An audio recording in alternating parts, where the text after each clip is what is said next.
Hi all, it's Maria and welcome to my studio. Today I have a really fun fall project for you.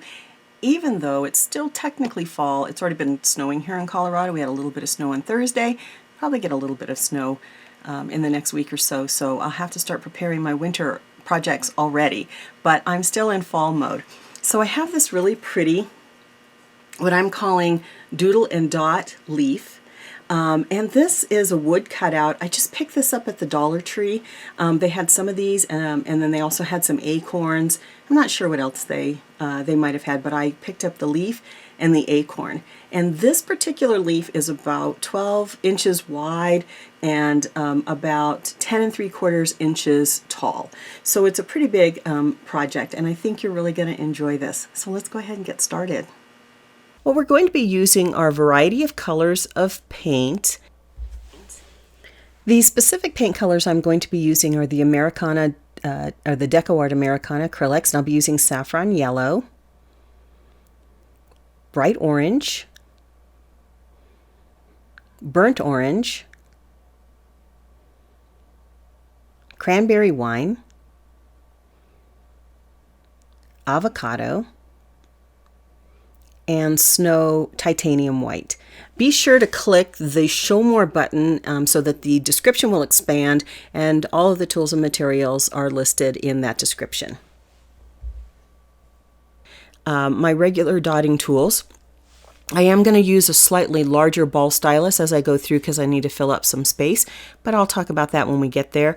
And then I'm using these paint pens. These are water-based permanent markers. I think you could use a Sharpie just as well. And then I'm using a DuraClear matte varnish and the DuraClear satin varnish for the end. I got these cutouts at the Dollar Tree, and they are very thin, sort of, I don't even know if they're plywood or birchwood. They're kind of stamped out, I think, and the edges are a little bit rough. And also you'll notice on the acorn particularly, it's bowed. I didn't notice that when I first bought it, so kind of when you're looking at them, be sure you're getting something as flat as possible. So to get these treated and prepared for painting, I want the surface to be treated because I don't want the paint to absorb in quite as much as if I left it raw.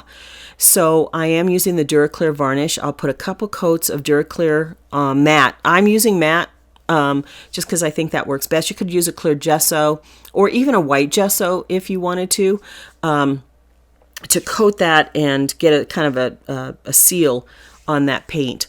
And then I'll do just a quick light sanding before I actually start to paint, and just wipe that excess sand off with the shavings off with a damp paper towel. If your wood cutout is bowed like it is with this acorn, you can try to flatten it out a little bit. And what I did was just spray it with some clean water, not soaking it, but getting it, pretty well sprayed, and then placing some heavy objects on top. Now, I used these little paint bottles they're actually larger paint bottles that I had on my table, but I needed something heavier, so I ended up putting a paper towel and then some heavy books on top, and it did help straighten that out. So you can try that if you've got the pieces that were a little bit too bowed. So anyway, let's go ahead and get started. I've got my fall leaf all prepared, and I'm ready to start painting. Using the colors of paint that I have for my leaf and some cosmetic sponges, I am going to start to dab this paint all over. So I'm just doing the sponge technique, and it's so fun to put a nice background on the back of some of their paintings. Let me know if you're interested in seeing some videos on different kinds of backgrounds, because I have some ideas on that from mixed media and just painting in general that I think would be fun. So let me know if you're interested in that.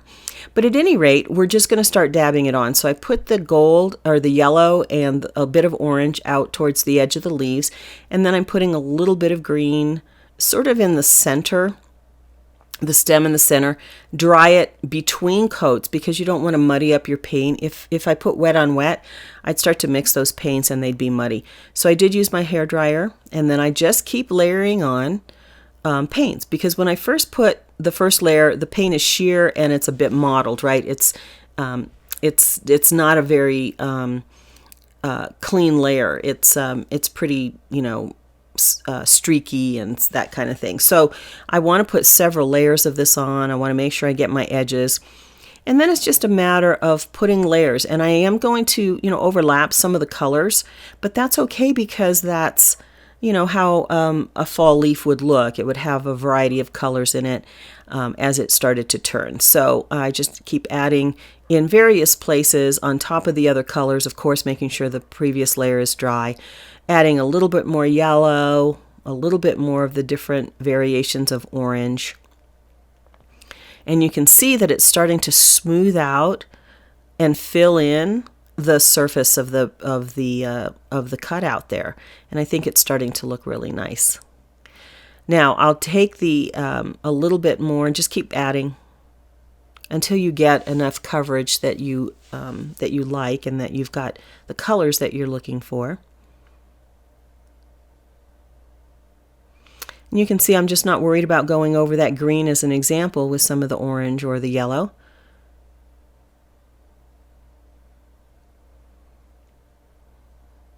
And now I'm going to do the tips of these leaves with a little bit darker, so I'm using that cranberry wine.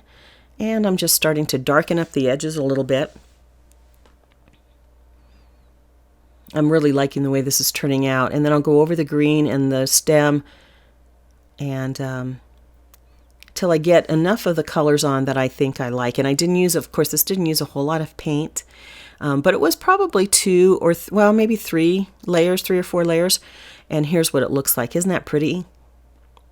And that's going to give me a lot of nice color behind my doodling and dotting. I think that turned out really pretty.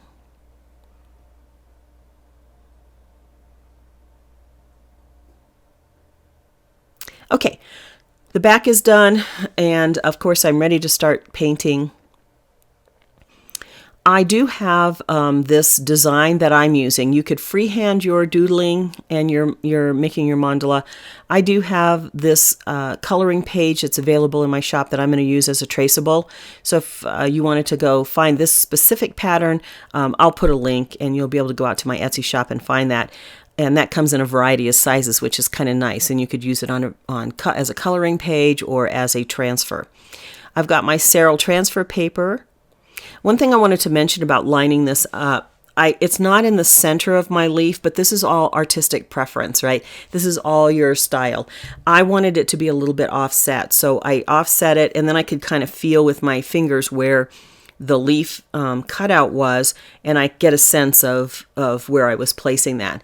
And then it's just a matter of using your Satin transfer paper and a stylus to transfer that pattern. And I've done that. And let me give you a close-up. So there's a lot of transfer dust. I'm going to call it dust.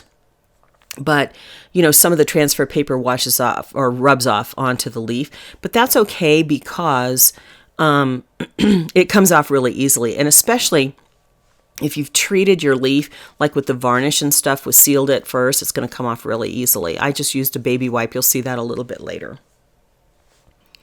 Now I have these Artuli pens, and these are water-based markers. And I have a fine and a little medium point. And just have to pump these to get these started. So let me get this one started. I think I mentioned earlier, you might be able, I think you could use a Sharpie just as well, or some other kind of pen that you have. The only thing I would suggest, and I'll show you this a little bit later, but on the back of the piece, or I have the same color painted, the back is painted, I would test out my marker, whatever I'm using. I test it out, go over it with a baby wipe or a little damp paper towel to see if it's going to smear, and then you would definitely want to try something else if you did see it smearing. So these worked fine for me, and they're just what I happen to have, so I'm using them. And then it's a matter of just tracing along the transfer, and you can see that I can easily see the transfer on this background, and you can start to see how the background's going to show up behind the doodling and the painting that we're going to do. So I just keep transferring that and drawing in the various lines. This is the most tedious part, is just getting these lines down, but I think so worth it in the end.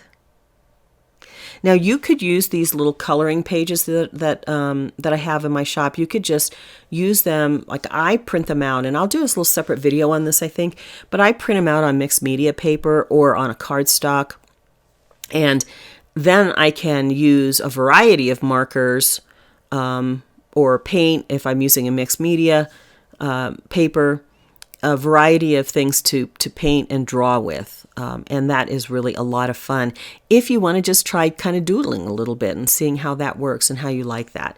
It's really fun to be able to mix the variety of styles of art together. So I'm kind of finishing this up here. Do the last little bits.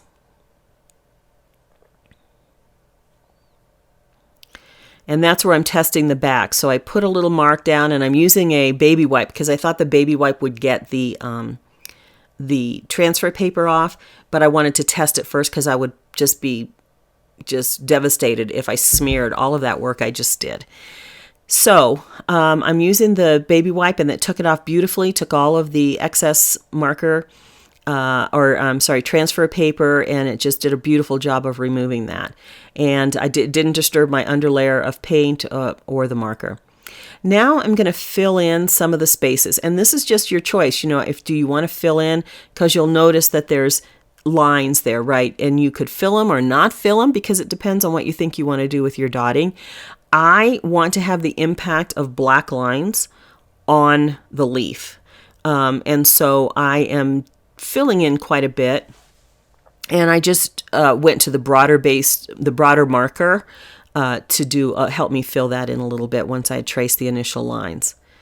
And you can see just a matter of going all the way around and filling in the parts that you want to fill in with the bolder black ink.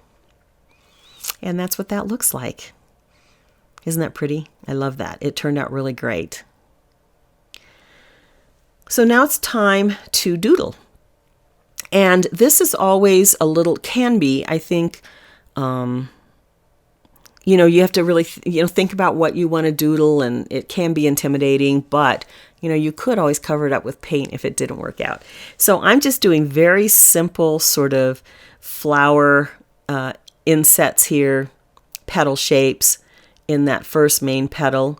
Just doing very, very simple shapes. So there's nothing spectacular about it, but a nice effect. And then I will fill those in with black. Again, your choice whether you want to fill them in or not, but I am going for a certain effect. So that's how it looks with them filled in. And then I'll just move to the next section, and I'll just do a little half curve at the top there, and some more petal shapes. You could do any kind of design you wanted in here because it's going to stand out against that background, and then you'll have some, you'll be able to add dots and paints to enhance that particular doodle. I've doodled all my entire life, probably like most of you. I spent a lot of time drawing and doodling and just creating different design elements. It's always a lot of fun. And just keep doing that, adding my design to each one of those larger petals. This is where your creativity really shines, what kind of doodling you want to do.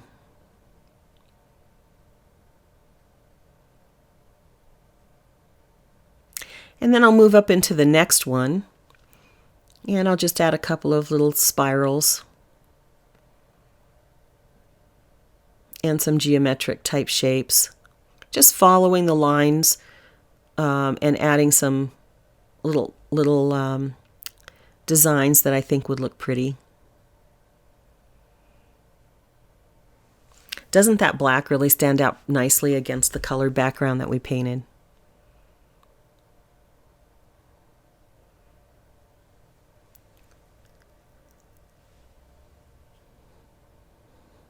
I'll speed this up a bit.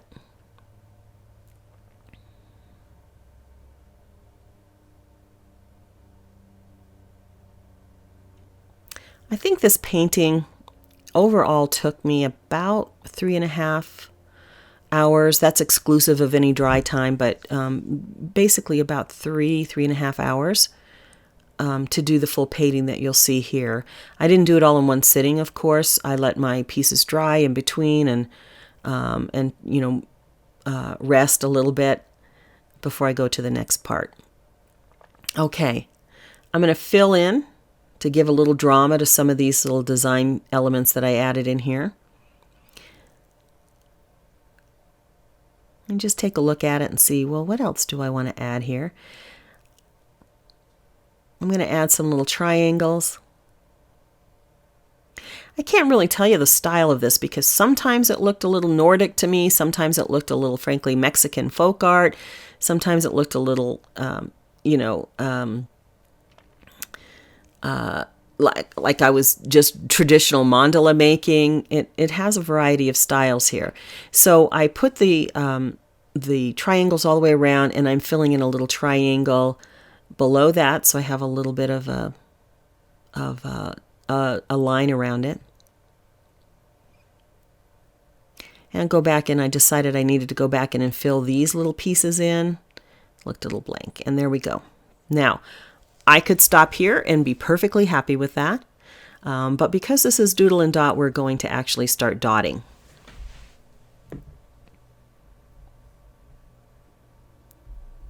To place my center dot, I'm using the burnt orange and the L11 8mm tool to place my center dot, and then a relatively small dotter to put some bright orange around that. Now, because we have a varied background, a variegated background, some of the colors are going to recede, some of them are going to pop out. So choose the colors. Do you want to have a little drama with the piece with the colors popping, or a little bit more subtle look? That you can decide as you paint. So I put dots around, and now I'm going to do some swooshes on those black floral elements. Isn't that pretty with the drama, with the black behind it? I love the way that turns out.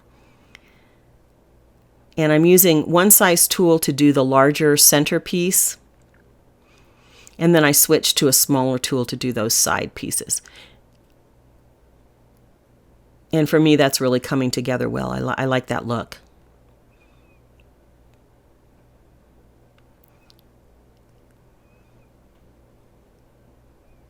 And then a smaller tool to put my little side swooshes on.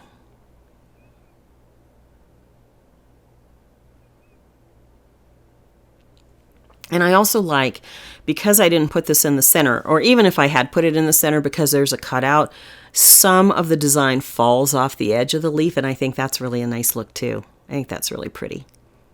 It's a little unexpected for it to fall off like that. Okay, and now just used some of the avocado and walk some dots at the very tip of that petal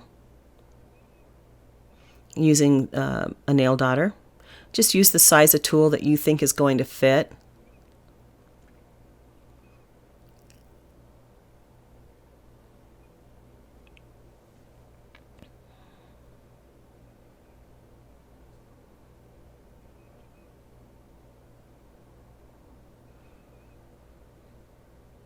And we're going to add layers to this, so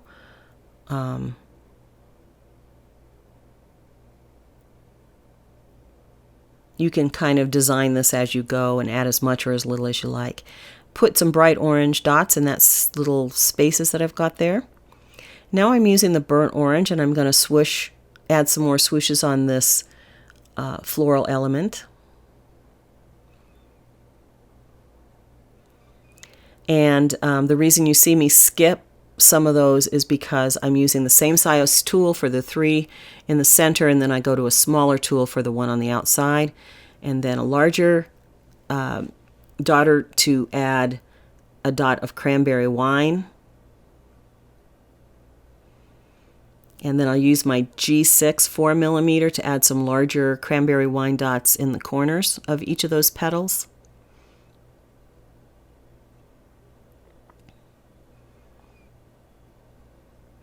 Isn't it interesting to see how the motif changes? And if you were to use different colors, you'd get, you know, again, an entirely different look. Because I'm using the same colors as the background, there's less contrast, which is what I was going for because it's a fall pattern. But if you wanted more contrast, you could use completely different colors. Now, as I was looking at this particular petal, you know how I had that little circle curve there? I thought it was blank. I was thinking to leave it, but it was a little too blank, so I'm going to fill that in with the black marker. And in these little crevices, I'm using the saffron yellow and just following along the line.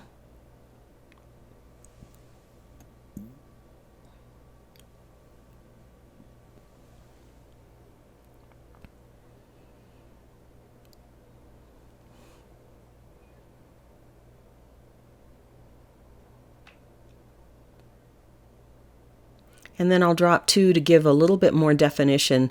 I hope you can see that it kind of defines that petal a little more when I put those dots down. And then just drop a larger dot to fill in the center there.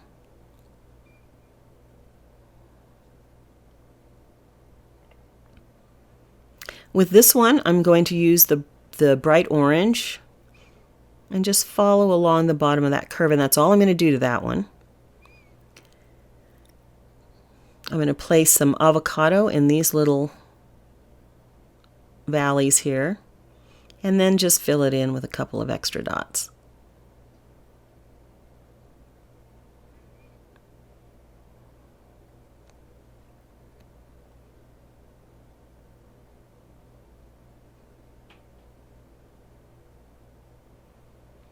Now, all the way around in these little triangles in the blank space there, I'm going to add some burnt orange and just place a dot in between each one of those triangles.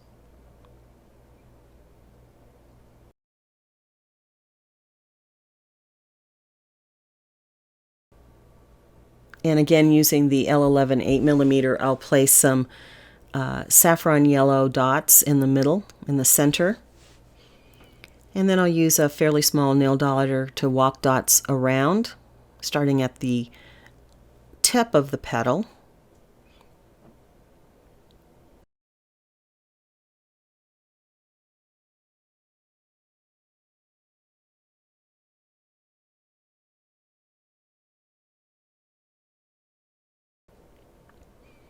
And then I will use the avocado, and starting at the bottom of that dot, walk dots up.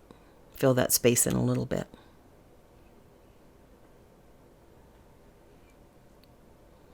You know, when I was planning this, I was thinking that I might actually use completely different colors on top, and I may go back and try that again. I love the way this turned out, but I do wonder with some brighter pinks and corals and other bright blues that would also look awesome. So here's a complete look, just a slow-mo of the finished dotting. Now I'm looking at that. I could stop here. This is always the hardest part for me, you guys, is how far to stop. Those leaves are looking a little lonely and a little blank, the edges of those leaves, so I am going to fill them in.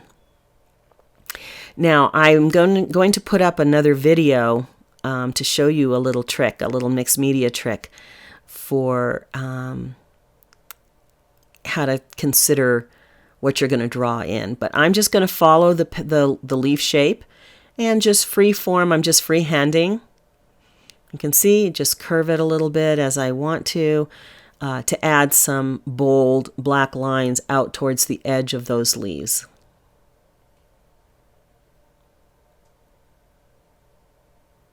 And you just do that wherever your heart pleases.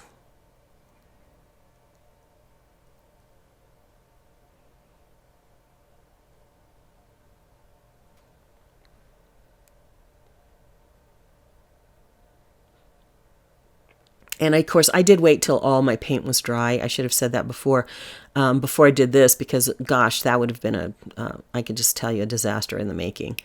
And I'm just, again, free-forming and curving those lines out to the tips, towards the tips. And this is giving me some space to paint in.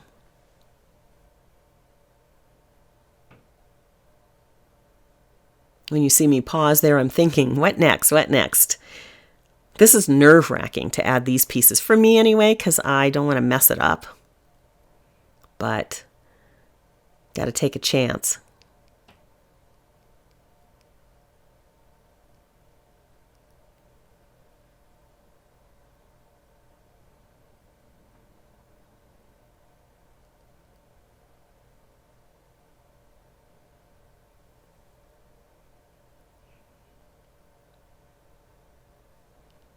And just adding sort of my finishing pieces here. I'm kind of looking at it and saying, is there any other lines that I want to draw?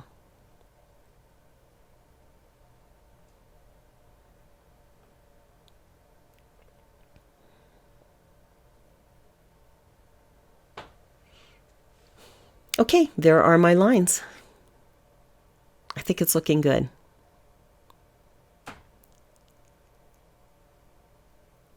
Now what I'm going to do is start to dot in these, and this is completely freeform.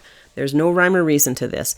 I do have a slightly larger ball stylus that I was using, so I could get a little bit larger dots, but you could use your regular flat dotting tools to get that, larger dot. I often do that, and then use my nails, the set of nail styluses that I have, to build out from that. But I happen to have those, and so I thought I would use them. I'll put a link so you can see those down in the description, but I don't think they're absolutely critical. It's just a nice to have. And I'm just freeforming it, following the lines. I started off with this saffron yellow, and I'm just picking a place to start with the largest dot, walking the dots up, and then going back and walking them down towards the center. And there we go. You can see how those are shaping up. Isn't that pretty, the way they have a little bit of fluidity in their movement? I love the way those curve.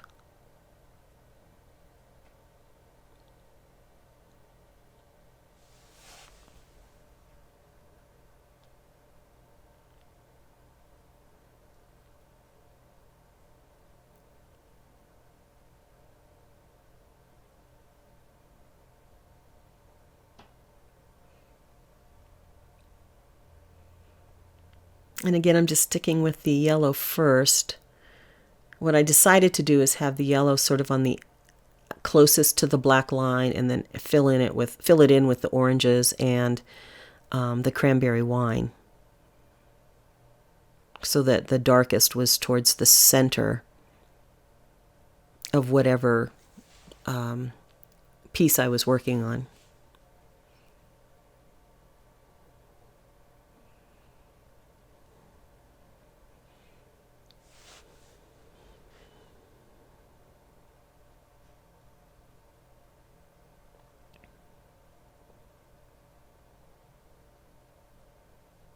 Okay, I'm using bright orange. And again, just randomly filling in the inner space. I'm not going necessarily up to the yellow, but I'm just filling it in, kind of creating a little curve, a little S curve as I go around. Hey, I made a mistake there, and I wanted to tell you this cleaned up beautifully, and it didn't disturb the marker. That's why you want to test your markers first to make sure that if you do have to use water on it, or a baby wipe or something, that it's gonna survive that bit of rubbing that you're going to do there to get the paint off. So just keep on with my orange, and now that was the bright orange, and then I'm filling in with the burnt orange, so it's a little bit darker. And you can stop whenever you want to here. Of course, you could leave some of the, you're going to have some of the color from the base, from the background on there, so you can add as much of this dotting as you wish.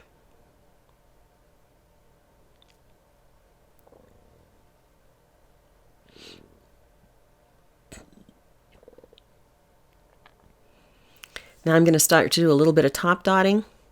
So I put down burnt orange, and that I cut it there. I cut the video there, so it did, that first top dot had dried, and then I went back on with the saffron yellow.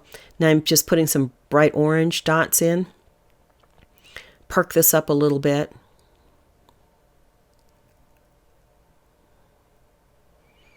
Using some cranberry wine, the darkest on that saffron yellow. That's pretty.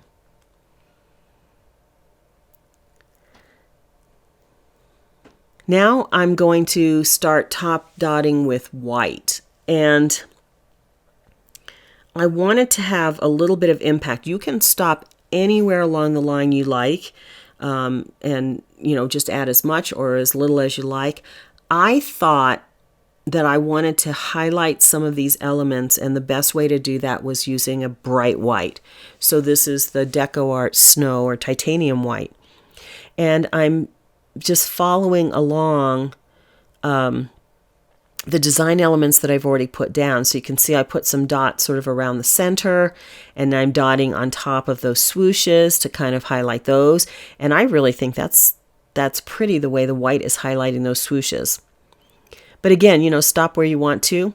But I just felt like the white would add a little bit more contrast, and that was something I think I wanted to add at this point.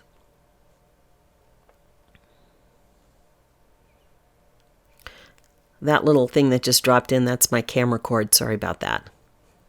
So on each of these petals, I'm going to start at the top and then walk my way down. Not all the way down. I'm not trying to define the entire petal. I'm really just going for defining the tip. And can you see how that's already making it start to pop? I love the way that's looking.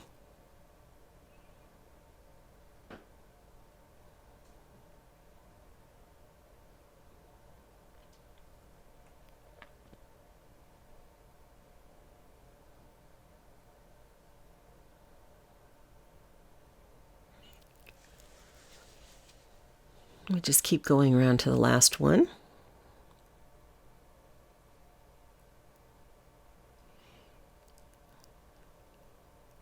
Add a little bit of white in on top of that orange.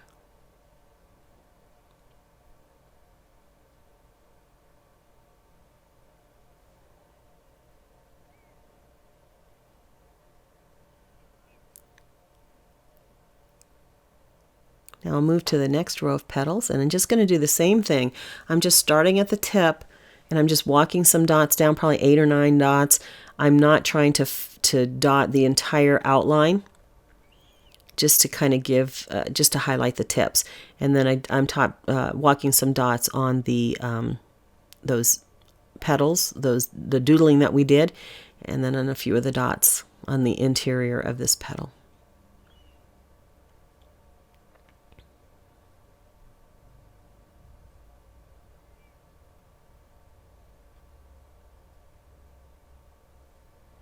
I like how the white just instantly brightens it. Now I've increased the size of my tool a bit. And again, same thing. I'm just going to highlight the tip of that petal. And then I'll highlight each one of these little designs that we put in the middle of that petal.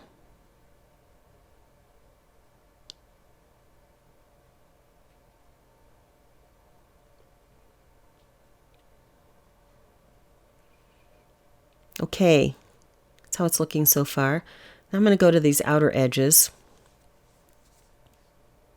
and I'll use my my largest nail dotter, and I'm just going to do the same thing, walk dots around.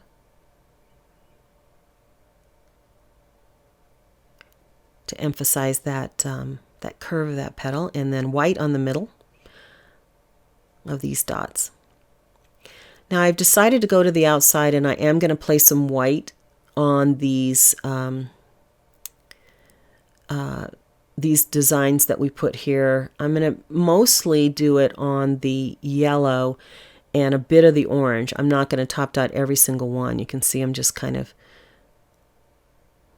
following along here and just give it a little bit more oomph. The white really made a difference from my opinion. I really liked the way that highlighted it.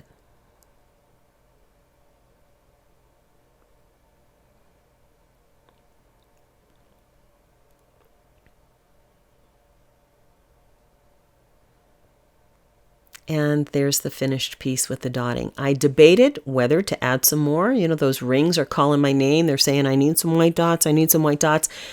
But I didn't want to overdo it, and I actually thought that it might kind of overpower the petals, the delicacy of the petals, so I did not add anything there.